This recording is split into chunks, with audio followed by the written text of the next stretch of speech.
All right, we got another nomad here at Panda Land. You know, hey, we're not supposed to talk about that, you know, except the fact that there's so many people doing videos from Panda Land that, you know, there's another video. Day one, the Schoolie project there from Blue Van Dan. He is, there's his blue van, there's the Schoolie he just bought, and he is getting ready to start working on the Schoolie and fixing it all up, and it looks like quite a project. There's the inside of it there, and it's going to be a lot of work. I'm curious as to what he's actually planning to do with the Schoolie. It seems like an awful lot of space for Dan. You know, he could have a bar, restaurant, a dance floor in there, a concert hall. I don't know. There's a lot of stuff he can do with this large structure. You could put bunk beds in there, and you could have quite a little you know, Airbnb, right? Anyway, so anyway, there we go. So it looks like quite a project there, and Dan's getting busy on it, and it will be a fun watch. Just, you know, keep the pack rats out. Now, the question is, you know, Panda Land is a bunch of different landowners, including Pandemonium Aja, and there was, I think, a block of land there that Aja has access, it's her part of her parcel that she was going to be selling to Blue Van Dan. So the question is now, is Blue Van Dan now one of the owners of that parcel of property? No, there's I think Ed and Bruce and Aja, and now the last chunk is that Dan now? Has he actually signed the paperwork on that? Why do we care? Who cares? But you know, there was some talk that Blue Van Dan was going to buy some land because he sold his rancho there in California. Back, when was that? Quite a while ago, many moons ago, but I think it was last year. So anyway, I don't know.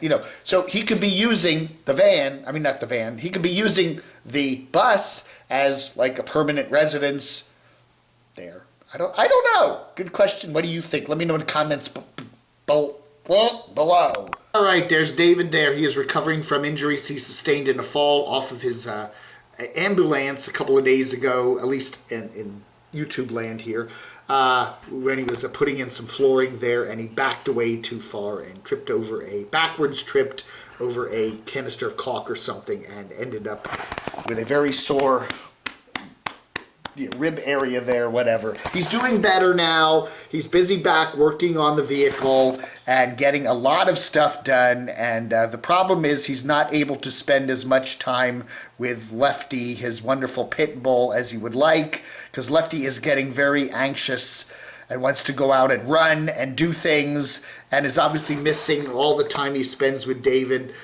even when they're on the road and all that, and Lefty is very grumpy and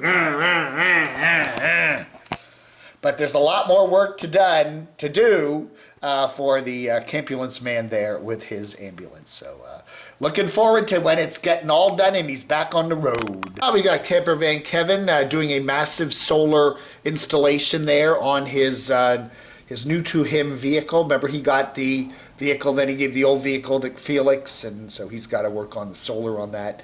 Oh Lord, look at this. No more comments from you know who.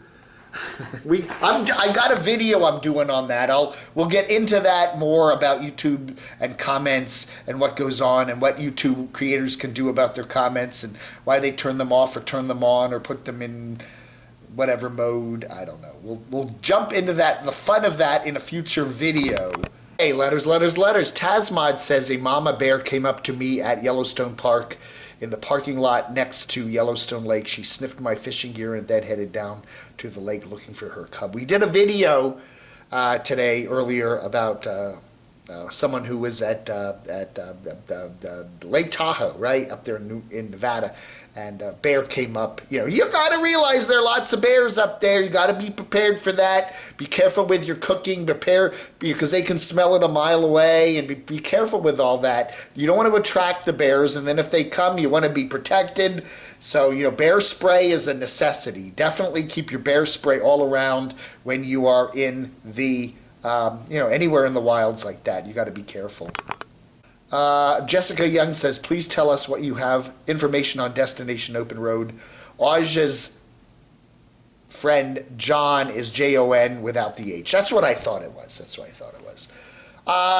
We have talked to some folks that have been in contact with Destination Open Road. Let's just say they're back up in the Seattle area at their homestead, and some stuff's being sold, some stuff's being bought, and they do plan to get back on the road one of these days. I hope in the not too distant future, because Scott and Terry are two of the nicest people in the nomadic community, and we wish them all the best. But we will keep you updated as soon as we get the go-ahead to let you know the info.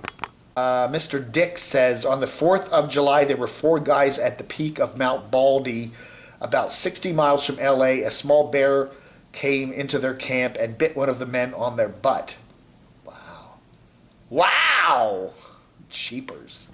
Mr. Cheese says, on the 4th of July, there were 4 guys at the peak of Mount Baldy, or Badley. I think it's Baldy, but he wrote Badley. About 60 miles from LA, a small bear-like critter came like that. Oh, like that bear, the cub there that was in the video today, that came into their camp and bit one of the men on his butt. Oh dear. Bob says, I have a healthy respect for all wildlife. It's important to give them their space. Don't think real terror is called for here, though. With the bear coming up to the girl's camper there. If wildlife scares you, then maybe you should stay in an RV resort. You know, some of the critters in an RV resort can be a lot scarier than the critters you get out in the wild. I'm just saying that. I'm not speaking from expertise personally, but from what I see here on YouTube. Popsicle Porcupine says, Full Tiny House. They should change their name to Full Tiny Dog House, because 90% of their video content is their dogs. that sick little doggy there in that video today, the one that posted yesterday with Aj and John in it. Poor doggy. I hope that dog's okay. It was really sad. And Brian says, time for some new content. The nomads are just aren't interesting enough anymore. Does that mean I have a short attention span, or that gloppy food and stage drama isn't enough to keep me tuned in? Intelligent minds don't care. Meowage says, it has gotten pretty bad when the content is discount tires. Finally, Timothy Painter there, our good buddy from Colorado, says, lots of motorhomes for sale. At the prices they want for them, you might as well buy a resort condo. Let the fools spend the big bucks and buy your rig in a few years after the average Joe gets tired of paying for it. All right, folks, thank you so much for watching. You have a wonderful rest of your Wednesday, the 14th of July, 2021. Thanks for watching. We'll do some Pet Palooza pets tomorrow, okay? So stay tuned for that. You have a great one, vlog. What am I going to do? Live long and prosper, vlog under.